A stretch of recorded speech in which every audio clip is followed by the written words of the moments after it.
So hello and welcome to the Bold Business Podcast Show. This is Roz Jones and today I am absolutely delighted to be joined by Isabelle Randall, fashion designer. Hello, Izzy. Hello, Roz. So glad you've finally got to come on to our show. I'm absolutely delighted to be here. It's my first ever podcast and Ooh. I'm just, really excited. Great. Well, what I want to know, Izzy, if you can just share us, how did you come? We know you've got this wonderful label, but how did you come to be here today talking about fashion design? We share a building together. Your studio's in the same building my office is, but how did you get here? Long story, but I have been a fashion designer for over 30 years. And I knew at the age of 12, that's what I wanted to be when I grew up. And I have dedicated my whole adult life to my passion, my craft. Wow, that's amazing. But how did you know when you were 12 years old that that's what you wanted to be? It seems a very young age. Well, my mum took me to a local fashion show, which was held by the local fashion college, and it was the students' final collections. And I sat there in awe, not of the beautiful models walking down the catwalk, but who on earth were these creative people behind the scenes that were designing and making these beautiful clothes? I wanted to do that too. Oh, wow. It's incredible, isn't it? It's like my husband, just go off piste a bit here, but he found his love of cars because his grandfather had a smash and the car disappeared. And when it came back perfectly formed, that's what he knew he wanted to be, to be able to do the same thing. Isn't that wonderful how we get these ideas just when we were just so young? Yeah. Just as seeing something and you get that. And it stays with you. Yeah. Fabulous. So, well, there's a lot to talk about there, but how about telling us some of the big changes? Because when you set up your business, and it is a business, when you set up your business, things happen, don't they? If you've been doing this for 30 years, I'm sure there have been some pivotal moments that you've actually changed direction or things have happened. Do you want to share some of those with us? Well, so many of things have happened over the decades, but after completing my BA Honours degree at Leeds University, I moved to London to do a master degree at the Royal College of Art. And that was a big pivotal point for me because, one, I'm in the big city. Two, I'm surrounded by so many talented people. And three, I soon realized what a cutthroat business the fashion world was. And once I left the Royal College of Art and I worked for haute couture designers all around London, as well as unknown designers around Portobello Road, Ladbroke Grove, I started to do my own thing. And I found more and more people were coming to me because they wanted something different, they wanted something unique, and they wanted something that would fit. And I think that was, without even realizing, the beginning of my bespoke service journey. And after 5 years of being in London, it wore me out and I wanted to move on. And I moved up to Scotland. Oh, wow. You can't get much further. Well, you can, I guess, but without getting over to the sea, leaving the island, you can't get much further away. But can we just go back to London then? So what were you doing with these big designers? Were you helping them or were you just learning from them? Were you apprentice? What happened there? So when you work in couture houses, especially when you've just left college or university, you're kind of ground level and you're there to help with whatever needs your help. So that was the beauty of working for these houses in the sense that I could be working with the seamstresses, I could be working with the pattern cutters, I could be helping out with the styling. I did all the London Fashion Weeks, which were amazing, working with Naomi Campbell, who was a nightmare, or working with Yasmin Le Bon, who was an absolute dream, but you got to see the best and worst of being in the fashion industry because, you can't get higher than couture. So you were taught the best way. So if you sewed a pocket and it was slightly a millimetre out of alignment, you had to unpick and redo and redo and redo until it was perfect. Wow. It sounds an amazing start that you got, so the amazing experiences and learning that you got that way, I'm sure. So let's take it back then. So you got this inspiration to do the very much bespoke things, and then you scarpered off to Scotland. Then rejoin us with the journey. What happened next? So yeah, in a way, I was getting as far away as I could from London and the industry because I just felt so burnt out. But realised very quickly that moving to the northeast of Scotland, there was no fashion industry, and what on earth was I going to do? And this was the late 90s when multimedia companies were booming. And I was in Aberdeen, where it's, or was at least, the oil capital of Europe. So all of these multimedia companies were doing all the websites for the oil companies. And so I went round with my fashion portfolio asking for a job. On the oil rigs? No. In the multimedia companies. And I said, I'm a highly qualified designer and I would like a job as a web designer. So all I need to do is learn the tools.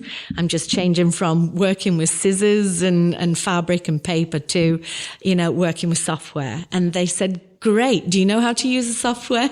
I said, no, but I can learn on the job.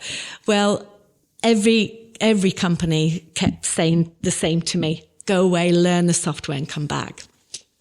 And eventually the last company I went for an interview said, we've got a programmer here. We've got a graphic designer here. We'll teach you. So that took me into the world of web designing. Oh, wow. And I kept doing my fashion on the side. I was invited to do fashion shows in Aberdeen and clients were coming to me for bespoke. And then the web design career, if you could call it that, took me to Brussels. Oh, wow. So again, a completely different change. And I ended up running a web unit out there for an online bank.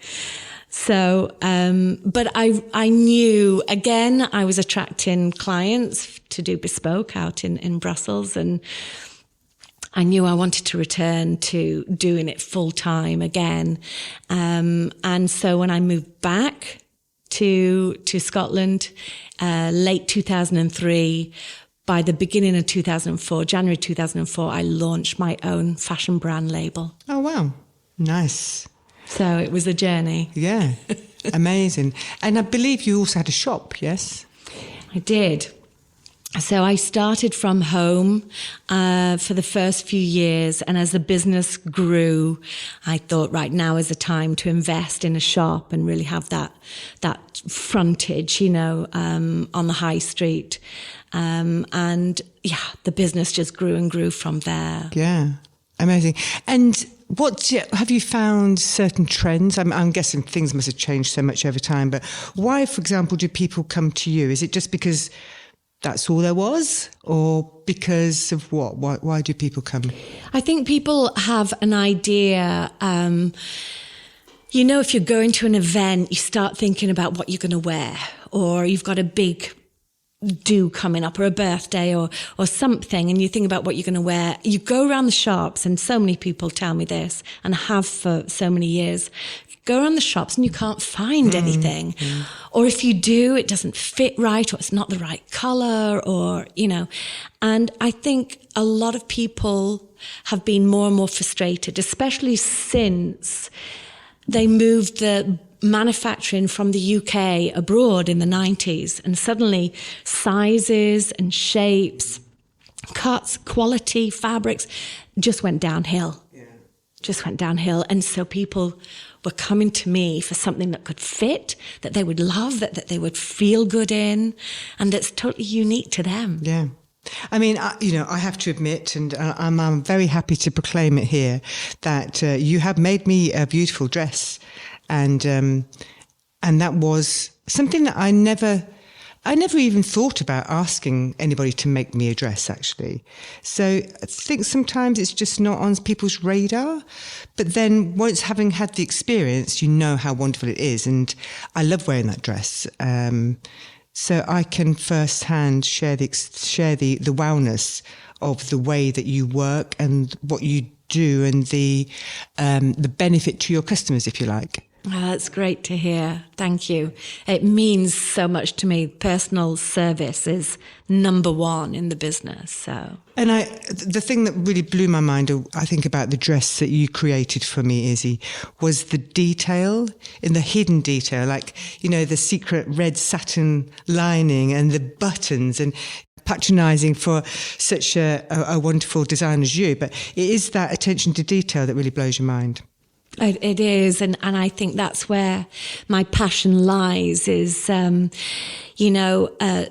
going over the top on designs, but just having a starting with great quality fabrics, but then the cut and the fit and the little details involved that make it unique and beautiful and very subtle. Yeah, so nice one. I'd recommend Izzy to everybody. Thank you. But so I need to ask you, you've been in business a long time now. What about, I like to ask people on here, about times of adversity in your life that was so painful at the time maybe, but you came out of it and it's made you stronger or has helped you branch off in a different direction. Anything like that ever happened to you? Absolutely. I think running the business has been a real challenge for me because I came into it as a fashion designer. And, it's one thing being great at what you do, but when you turn that into a business, you really have to be aware that you wear so many hats within that business. And I think for a long time, I kept repeating, therefore kept affirming, I'm a fashion designer, not a businesswoman. I'm a fashion designer running a business. And actually, because of the highs and lows of business, and everybody goes through it, whatever your level, I got to a point with a real light bulb moment of, Isabelle, it is time to become a great businesswoman that runs a business that can be successful in its own right, as well as you being very good at what you do. Yeah. And it was marrying those two skills together. Yeah. And that was a huge learning curve. In fact, so much so, it was vertical. I clawed my way up there. Yeah. Fabulous. But that is classic E-Myth stuff, isn't it? I'm sure you know E-Myth by Michael Gerber, which is, it tells a story about why so many entrepreneurs just fail at business, because they are technicians. They're great at what they do, but they haven't got a clue when it comes to building a business. And he does recommend that actually, if you really want to make your business life so much easier, it's to know how to run a business, but to buy a business that you don't know anything about. So the worst thing you can do, he says, is to start a business around what you love to do, if you know what I mean. So that's the technician. Yeah. And again, as you've said, you have to go through that fire to learn how to become the business person. Yeah. Well, we all go through that though, don't we? I think it's my absolute drive and passion for what I do that has kept me going all these decades, because otherwise, I would have packed this up a long, long time ago. Yeah. It requires a lot of you as a business person. Yeah. To keep going and keep that strength and determination and belief in yourself and what you're doing, your why. So what do you think if I was just starting out on my business and I said to you, Isabelle, is there number one piece of advice you'd give me? What would that be? If you were starting out in business. Yeah. Learning from, your own experiences, what would you say would be the number one piece of advice for me? Well, definitely a business mentor is a great, I think, realizing to invest in the right people from the start. Instead of, I'll have a go and I'll build it up and then I'll bring some people. And even if that is a business coach, bring them in from the start, be equipped from the start. Yeah, no, I love that. I absolutely agree. And I know when I started my business, one of the things I'd set myself a target of reaching a certain financial target, and then I would recruit the first person into my team as a BDM, as my business development person. And I did exactly that. But at that time, even though, it's easy to teach this stuff to other people, but at that time, I realized that I wasn't actually a great leader with people in my team. And so I had to learn quite a hard lesson that way. But that's how we learn, isn't it? But I agree with you completely that if you can bring in extra resources right from the start, but actually make sure you choose the right ones, of course. That's another learning curve, isn't it? Yeah, exactly. And sometimes you don't know until you're living it. Yes, precisely. But, I'm a big believer that actually, this is the fun. You've got to think of it as fun, haven't we? What lesson can I learn today? Hopefully it's not going to be too painful. But the thing is, as we learn, we grow, don't we? Yeah. Whether it's our own personal growth or the size of the business, whatever that might mean, or whatever we want. Yeah. So what's your aspirations for, what's your vision for your why, if you like? What's your vision for Isabelle Randall fashion design? Well, all I want to do is design and make beautiful clothes for people to cherish. And, my work's very timeless. And I take pride in that I design and make garments that last the test of time and that are easy, that are very versatile to mix and match with other pieces. And a lot of people think, bespoke, I've never thought of that, or that must be out of my price range. And so what I'm working on is opening a online shop for my accessories, and also a made to order in standard sizes, so people can pick the design, whether I, offer 2-3 colorways, and they can just buy it as a standard size. Or if they really do want a garment to be cut to their proportions, then they can come to me in bespoke. So I want to bring in those options for people. Yeah, I love that. And I like it how you said all you want is to produce these gorgeous clothes. So it sounds like you've already achieved your goals then, actually, because you're already doing them. I have. I'm living my dream. Yeah. But I like the idea of diversifying, if you like, isn't it? It's just about making it more flexible for people so that you can share your gifts and talents with more people, I guess. That's right. Yeah, absolutely. And so it's been a absolute dream speaking with you today. But before I let you go, I need to ask you a question, because there must have been some famous people that you've helped with your talents. So can you share us any stories? I came across a lot of famous people when I worked in the industry in London, mainly. You don't have to name names, it's fine. Yeah.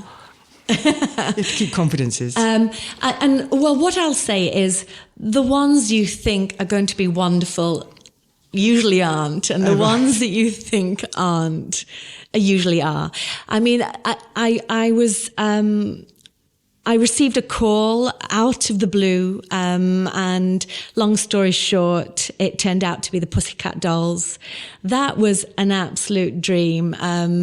But then there were people within the company that weren't so much a dream, but the actual, the girls were fantastic to work with and dress. And I did their world tour, a very small group of us. In fact, there were only 5 of us that were allowed to work with them. Wow. But that was an absolute dream to do. Yeah, really enjoyed that. Yeah, fantastic.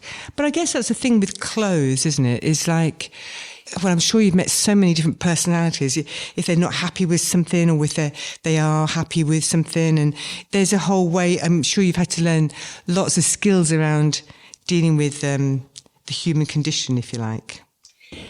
I have. That has been a huge learning curve. And I would say for the good in a way, because it's working with the public. Yeah. And with me and the service I offer, with it being bespoke, there are no two jobs the same ever. Every garment I create is a one-off for that client. And, I've done a lot of bridal wear over the years, so there can be some tension with that. Yeah. Really make it perfect for the day. And what I've learned is it's not necessarily the dress or the garment I'm making, but how they're feeling that day, and how to make them feel good in themselves. And that is my absolute goal every time, to make them feel great, feel confident once they put the garment on, to just feel brilliant about themselves. So no matter how the day goes or how the fitting goes, I know in the end, because I see it from the start to the finish, they are happy with what they get from me. Fabulous. Well, thank you so much again. And how do people find out more about you? Well, they can visit my website, isabellerandall.com. I'm all over social media, LinkedIn, Instagram, even TikTok. And I am now based in Scarborough, sunny Scarborough. My studio is there, where I see my clients by appointment. Fabulous. Thank you so much again. Thank you.